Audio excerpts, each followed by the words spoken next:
the bad thing about this is that nobody seems to think it's so bad, that it is so easy to do, that is one of the first things they think about. Well, if I'm going to move up in this political world, I'm just going to frame a few people. Get rid of my competition or make a name for myself by doing this. Can't do it. You can't write. This is a naturally occurring story, a real life story. I'm watching this and thinking, wait a minute, am I watching a fictional movie here? Mystery? Or I have to keep reminding myself that this is real life. This is a documentary on real life. Now I know some people say, well, it's how the documentators filmed it, Rod. Look, I get the bias potential, but I'm telling you, there's no other way to film this. There's no other way to cut this. On the editing floor. This is, no matter how you look at it, from whatever angle. Even if you are a fascist that is trying to be, like a Nazi and bring forth, nothing but wonderful big government, you're going to have a hard time putting a positive spin on this one. Just saying.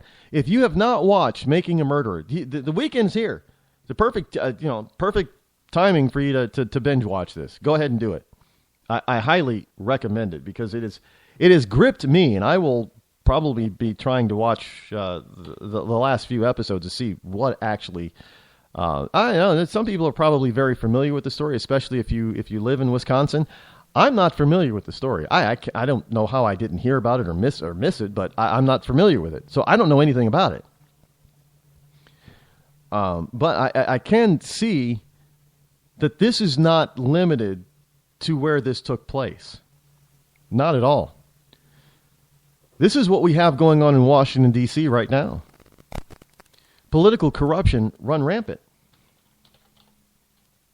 I mean, that's really what it is. It's just political corruption run rampant. There's nothing else to say that you can say about it. It's terrible. And it just shows how easy it is to expeditiously get rid of, in this country, your political opponent. How easy it can be. And ladies and gentlemen, that's just sad. Because that's not America.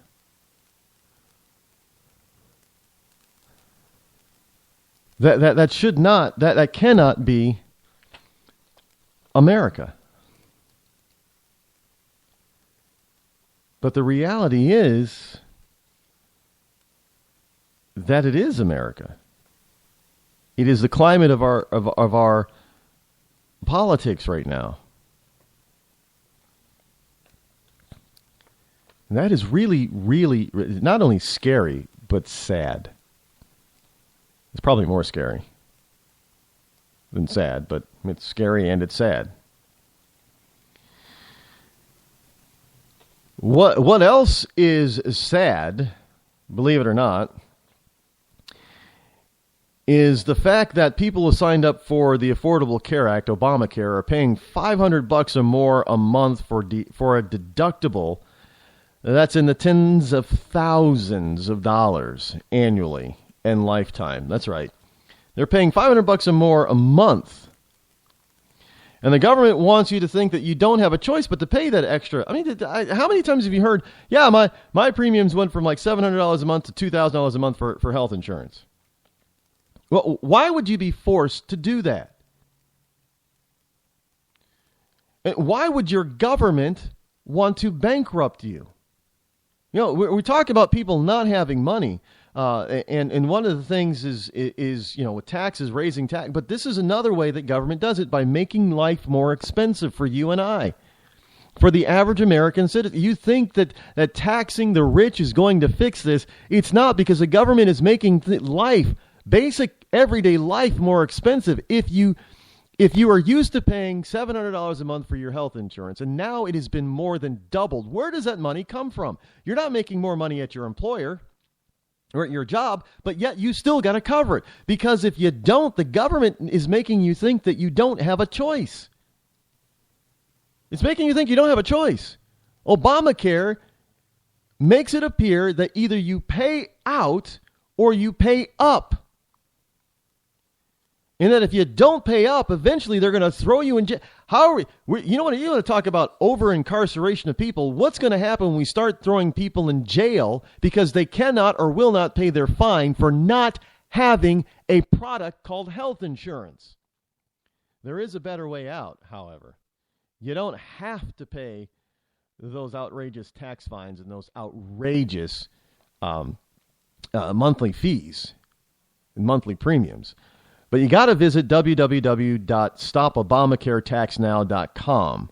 That's www.stopobamacaretaxnow.com to avoid being punished with a tax fine or daring to say no to the high insurance premium rates.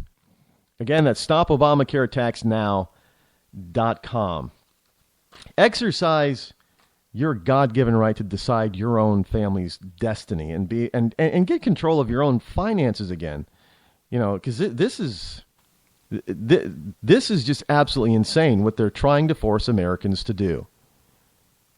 And I don't know why it's taken you know the Congress so long to figure out that they just to repeal it. Forget this repeal or replace. No, but until we can get some strong, you know, people in office with some big brass kahunas to actually force the president and everybody else in the government to repeal this monstrosity of an outrageous law, just go to stopobamacaretaxnow.com. Exercise your rights, because if you don't exercise them, you know, like anything else, you're going to lose them. So that's what you need to do. Go to that website, get some information, learn about your alternatives, because you do have a choice, even if they tell you you don't. You do. You always have a choice. Not gonna lie, you always got a choice. Choices are due to freedom. See, when you don't have freedom, you don't have a choice. But you do have a choice. So hitting over here now to the, by the way, EPA chief. The EPA chief says you can't predict the future, future climate. Now, are we being told all the time that, you know, there's dire consequences to man-made global climate change? You know, man-made global cooling. Oh, no, wait. Man-made global warming. Oh, no, wait. Man-made global climate change. See, whatever happens in the climate or the weather, it's man's fault. But look, I'm surprised we haven't heard anybody. Well, they are blaming us. There are people out the earthquake storm in Oklahoma. There are people out there blaming fracking, even though this fracking might not even is not happening anywhere near along any fault line that is now affecting Oklahoma. It's fracking everywhere. Fracking is the reason why the Fukushima thing happened. Well, there's no fracking over there. But EPA chief says that climate change is certain, but you can't predict the future. How can you say it's certain, but you can't predict it? Now, when she was asked yesterday about federal data showing that fossil fuels will provide about 80% of the world's energy needs through 2040 and that the U.S. carbon emissions are at the lowest levels that they've been in decades, the Environmental Protection Agency administrator, the EPA administrator Gina McCarthy, she said that it's impossible to predict the future. But aren't they telling us that if we don't do certain things, if we don't charge and tax the hell out of people who are using energy, consuming energy, that the planet is going to burn up? Oh, but you can't predict what's going to happen because everything is going the opposite direction of what they've been saying. And so now they're saying, well, you can't predict it. But they've been predicting that there was the end of the world as we know it. And each time the deadline passes, they're like, oh, well, it's because we fixed certain things or we've calmed down certain things or curtailed certain things. But at the same time, they're telling us that, at one point, it doesn't matter if we stop polluting right now. Not one more drop of pollution gets in the air. We can't stop whatever's going to happen over the next 100 years.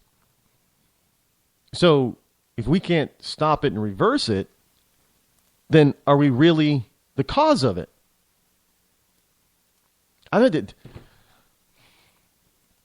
So, but she's saying that, you can't predict the future.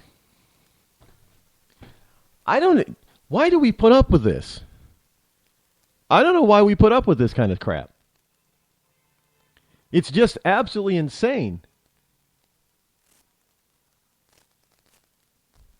So, according to the Energy Information Administration, although alternative and renewables are growing slightly, fossil fuels will still account for about 80% of U.S. energy needs through 2040. Wait, I thought the president was getting rid of. There was a meme that was going around showing about all the. It was like 10. It's showing 10,000 miles of new pipelines being built in the United States since Obama took office, and this was supposed to be to refute the fact that Obama was against the Keystone XL pipeline. Now, the problem is with all those new pipelines, none of them are bringing any of the energy, like oil, down from Canada. There's no new pipeline going from that area of Canada carrying oil down to the Gulf. None. There's no none. But the interesting thing is that not George Soros, but Warren Buffett owns the rail lines and railroad systems that go from Canada to the Gulf that transport the oil via railroad. And that if you had this wonderful, huge pipeline transporting that oil, that would cut into the rail system profits. And we know Obama is very much beholden to Warren Buffett for a number of different things. So there, once again, it's all about follow the money, right? Follow the money. Lastly, we have all this wonderful stuff about Hillary Clinton being. By the way, Obama, the government's been sending Obamacare payments out without verifying. We'll try to get into that on Monday. And 17% of jobs now, people actually working, 17% are held by immigrants. And yet we have 94 million Americans out of work. We're talking citizens here, out of work.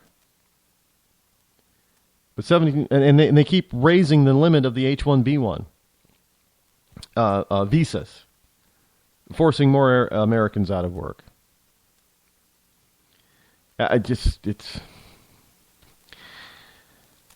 I don't know. And we've had a recent switch in the dietary recommendations from the federal government, again, because they don't know anything, but they keep dictating how we should be eating. And now they're telling us how we should be doing business and how to exercise. They're saying that you should have, just so you know, the feds are encouraging businesses to switch their meetings to walking meetings in order to fight obesity. That's right. Instead of sitting down in a conference table, start walking around the office with your meetings in order to fight obesity. I kid you not. And finally, this whole notion about Hillary Clinton, these wonderful charges are coming up pretty soon. You know when I'll believe it? I'll believe it when I see her in cuffs and I see a mugshot. That's when I believe that they'll actually start taking action. Because I don't think they're going to take. I'm not buying it. I'm not. Obama, for whatever reason, is going to block it. That's what that meeting in the golf course between him and Clinton was all about. Somehow they came to the meeting of the minds and an agreement, gentleman's agreement, that they were going to protect Hillary. That's the truth. Well, folks, we're out of time for today and for the week. We will be back here. So have a wonderful weekend. Until then, enjoy your freedom while you still got it. I'm Rod Eccles. This has been the Rod Eccles Show. I'm out.